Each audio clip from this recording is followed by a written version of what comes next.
Homemade burger வீட்டிலே ரொம்ப ஈஸியாக செஞ்சிடலாங்க இதை. ஒரு கப்பில் மேஷ் பண்ண பொட்டேட்டோ, அப்புறம் கொஞ்சமாக ஆனியன், கேப்சிகம், கேரட், அப்புறம் பாவ்பாஜி மசாலா, அரிகேனோ, உப்பு, நிறைய கொத்தமல்லி இதெல்லாம் சேர்த்து நல்லா கொஞ்சம் பிரெட் க்ரம்ஸ் இருந்தால் அதையும் சேர்த்துக்கலாம்.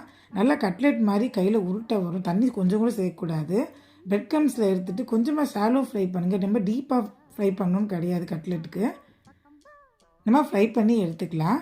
அப்புறம் ஒரு பாவு பண்ண நடுவில் இந்த மாதிரி கட் பண்ணிவிட்டு அதுக்குள்ளே தந்தூரி சாஸ்ன்னு சொல்லுவாங்க. ஒன்றும் இல்லை, மயோனீஸையும் நம்ம டொமேட்டோ சாஸையும் சேர்த்து கலந்தோம்னா தந்தூரி இது வந்துடும்.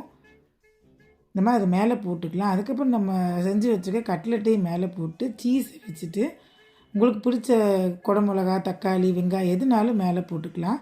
திருப்பி அந்த சாஸை அப்ளை பண்ணிங்கன்னா சூப்பரான ஹோம்மேட் பர்கர் ரெடி ஆயிரும். ரொம்ப ஈஸியாக எக்ஸ்பென்ஸ் இல்லாமல் வீட்டிலே பண்ணி கொடுக்கலாம். ட்ரை பண்ணி பாருங்கள். தேங்க்ஸ் ஃபார் வாட்சிங்.